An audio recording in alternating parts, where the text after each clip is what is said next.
And hello everyone, welcome back to my channel. It is Tia Faith, and today's video is so important. Let me tell you, this is something that we do not discuss enough. And what we are going to talk about is how your mindset and your attitude towards money can either have a positive impact or a negative impact on your financial goals and like your financial status. And like I said, I don't think we discuss this enough, but it goes with everything, our upbringing and how we saw money growing up to when we got our first jobs, or just how money was used and everything that goes with that. So we're going to talk about 5 things specifically that impact how we see money and how we use money. And let me tell you, I am guilty probably of most of these things. I would say at least 4 out of 5. There's one that I don't think I'm too guilty of, but for sure I am guilty of these. And the first one that I know I am very guilty of, and I've said this before in my other videos, is a scarcity mindset versus an abundance mindset. And for me, it's like broke is always around the corner. Like it's just lingering there, waiting to come around the corner, you know? So how do you see money when it comes to scarcity versus abundance? So for a scarcity mindset, you might think that there's not enough money, there's too much moth, and you can't cover all the moth. There's always something that's going to happen. There's never enough. You might be afraid to spend money because you don't know if it's going to be replaced. Having a scarcity mindset can make you overly cautious, afraid to invest, afraid to grow your wealth. You just want to pay your bills and do what you have to do. And it also impacts your ability to get more money because you're comfortable, you're safe, you're in your little bubble of fear, and that's causing you to like hoard what you have to take care of what you have to get. But then once you have to do that, is that money going to come back? Like, where is it going? And how are you going to replenish it? So again, like for me, broke is always around the corner. There's always something lurking in the background that's just going to come up and bite me. And I've worked through it over the years, and I think we have a pretty good emergency fund and everything. But part of that stems from the fact that I have a scarcity mindset. To go with scarcity mindset, the opposite of that is an abundance mindset. And that's like, I don't know if you've heard people do like the money mantras and like money flows to me, and I am worthy of abundance, and I will get everything in the universe that the universe has for me, or whatever the case may be. But having an abundance mindset when it comes to money allows you to like seek opportunities, whether it's through investments or new business opportunities or type ventures, or you're willing to diversify your portfolio a little bit more because you have an abundance mindset and you know that you deserve everything that's coming to you. And I'm telling you, they're like complete opposites, scarcity versus abundance. And take a look at that and identify what you are. And I would say probably for like my peer group or like my age, we probably are more so like a scarcity mindset, especially many of us when the great crash of 2008 happened. I was in the military, so I wasn't too impacted, but a lot of us were fresh out of college trying to start our careers and everything. And that probably would have something to do with it. So if you bought a home or anything while you're in college or fresh out of college and you had to deal with the housing market crash and the stock market crash, and there's plenty of things that go into that. And that's just something to keep in mind. Scarcity mindset versus abundance mindset. So work through that. Identify if you have a scarcity mindset versus an abundance mindset. The next thing that you want to consider when you're thinking about your mindset and your attitude towards money is a fear of spending versus a fear of saving. And this goes back also to like the scarcity versus abundance mindset. But some people are literally afraid to save, like FOMO, fear of missing out. They might miss opportunities, or they won't be able to do the next big thing. And it's I can't take it with me when I'm gone, so I'm going to enjoy it now, which is fine and dandy. Spend your money, you work hard for it, but also have something aside for like a rainy day. But then you also have some people who have a fear of spending. And let me tell you, this is my husband. He does not want to spend any money. Some people have a fear of spending money. And I don't think it's so much as a fear of spending money. Things have gone up so much over the past few years. It's just getting ridiculous. So other things associated with like spending money is positive thing is you're saving, the money's just sitting there. But are you really enjoying life? Are you doing things that you want to do? Or is it creating so much stress, like when you go out, like it's just chaotic and you don't even want to be out anymore? I can tell you, when we go out as a family. And yes, there's free things to do or whatnot, but if we have an intentional like day and we're going out and there's going to be like spending money involved, oh my gosh, I'm not even going to give you guys the number. It's just ridiculous. It costs a lot of money to go out or whatnot, and it's because everything is up. And I'm one of those people, like when I go grocery shopping, I watch the price of things, especially things that we buy on a regular basis. And I can tell you, before COVID, and this is when I was stationed in Hawaii, but before COVID, I was spending like $1.83 on an 8-pack or 10-pack of Eggo waffles. I'm pretty sure those waffles now are about $4 or $5. I'm serious. Like, you can fact check me on that one, because I know things have gone up exponentially and is absolutely ridiculous. And I will not turn this video into a rant at all. I'm sorry.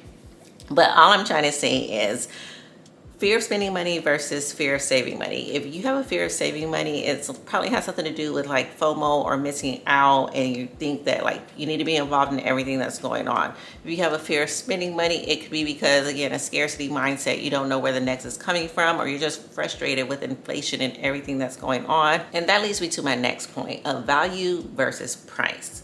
Like, sometimes cheap is not always better, and I have learned that over the years. There's been so many times that I've bought like the cheapest of the cheapest, and I'm replacing it less than a month later or 2 months later. So sometimes it pays to pay for value. An example of this would be like your education. Like, it pays to invest in quality education up front. Like, it might seem expensive and it might be something that you don't want to bite off, but that's something that you're gonna have for your lifetime. And like I've said before in other videos, if I'm investing in anything, I'm investing in myself. So I'm investing in my education, or like even your home or your car. Sometimes the value's there and we just don't like the price, but it comes. Like, you're just gonna have to pay the price. And I think, like, in the long haul, learning to appreciate the value that comes with some things will make you almost make the price agnostic, almost. Like,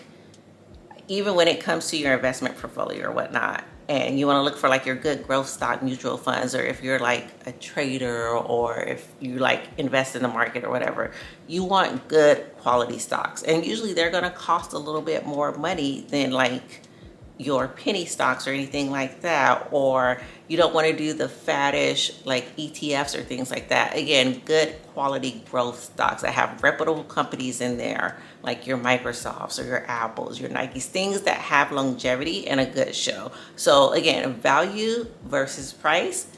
In the long run, you want the value, and the price is going to suck up front, but it will be worth it. I promise you. Oh my gosh, let me tell you. I really hope I don't go into a rant on this one, but you have to think about, how do you see you and like your self-worth? Do you believe that you are worthy of good things and that you deserve good things, and like positive things should happen to you and for you? Because that has a huge impact on your relationship with money. And this is going to seem like a big jump or whatnot, like it just came out of nowhere, but I'm so tired of these churches or organizations glorifying the struggle. God does not want us to struggle. He wants us to be prosperous. He wants us to do well. He wants us to be happy, healthy, wealthy. Like, so it really bothers me that we have kind of made a business out of the struggle. The struggle's not cool. It's not. Living paycheck to paycheck is not cool. Not having anything set aside is not cool. Not knowing where your next meal is going to come from is not cool. You deserve good things. You deserve wealth. You deserve peace, comfort, happiness. You deserve it all. But if you don't think that, that's going to impact what you're willing to do. If you think that you are a part-time minimum wage person, that's what you're going to continue to stick with. But we don't have to be victim of our environments. We don't have to be victim of the thoughts about ourselves. We can change that around. And this might come in the form of like sabotaging opportunities, not looking for opportunities because you don't think you're worthy of it or you'll ever get it. It might come in the form of not willing to try new things or whatnot. But it's important that you recognize this and don't hold yourself back, because at the end of the day, you are worthy and you deserve it. We all have the right to some form of financial stability. We do. And the government's not going to give it to us. Joe Schmo's not going to give it to us.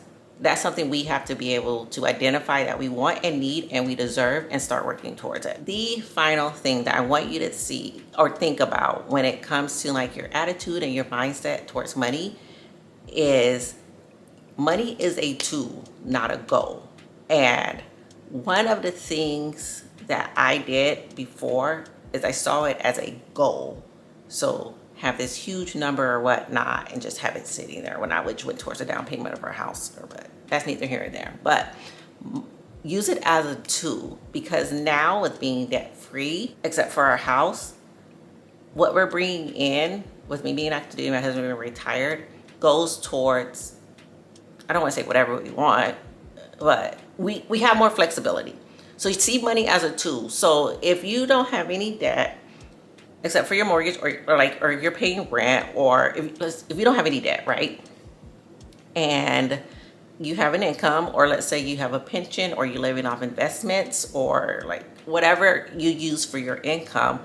And if you want to try something new, you want to start a business, or you just want to travel, you are afforded that opportunity. Use it as a tool, as a stepping stone. And I don't know if you guys are like familiar with the market or anything like that, but in options trading, the thing is options give you options. Okay, so options are a risky investment. This is not financial advice, but the growth or the return is exponential, and they give you options. So money is a tool that can give you options. And sometimes we don't see it that way. We see it as, we have this number sitting here, but what are we gonna do with it? Well, if you have a fear of spending, you're saving it. If you have a fear of saving, you are out here YOLOing, right? But just look at money as a tool and as something to use to help you try new things, take 3 months off of work, or you just want to change it up as to travel. That's what money is. See it as a tool. And sometimes we don't have that. We see money to pay bills, to eat, to survive, and like that's the extent of it. But it can be so much more or whatnot. It's so funny. The other day I asked my daughter, it's like, so what can you do with money? She said, spend it, save it, and get into debt. I was like, no. The lack of money is why you get into debt, but you can also give it. So yeah, money is a tool. And if we are using money as a tool, we get away from our scarcity mindset, and then we start talking about fear of spending versus saving, but we find that happy balance where we're able to save towards goal, but we can still enjoy life. And we know that we are worthy and we deserve financial stability, and we understand the value versus the price of things. I think it all comes together, people. Like, that's when you have the options and you have the ability and you have the resources to take a leap of faith or live the life that you want to live or try something different. That's what it is. I think mindset and your attitude towards money is so important, and that's just something we don't discuss. And I talked in general. I didn't talk about gender when it comes to male versus female and how they view money. I didn't talk about race or ethnicity when it comes to like your attitude towards money. I didn't talk about whether or not you grew up above the poverty line, middle class, or you are wealthy. Like, this can keep going on and on. There's layers to this. But at the base, we need to address our mindset when it comes to scarcity or abundance. We need to know our self-worth when it comes to money, the value versus price. Do we have any fears associated with either spending or saving money? And then we need to understand that money is a tool to help you accomplish whatever goals you're trying to accomplish. My biggest thing is financial independence, so that I am work optional and that I can enjoy and focus on my family. You gotta identify your why. I've talked about this before in goals. I don't wanna go off on any tangents. These are the things you need to focus on when it comes to your mindset and money. And if you guys wanna delve further into any of those other subcategories that I listed, we can talk about it. Like, we can get on live and we can have the discussion about it, because I think it's very important. I've read plenty of books on this. Mindset is so important, not just when it comes to money, but when it comes to anything. So I hope you guys have a great day, and I will talk to you on the next video. Bye.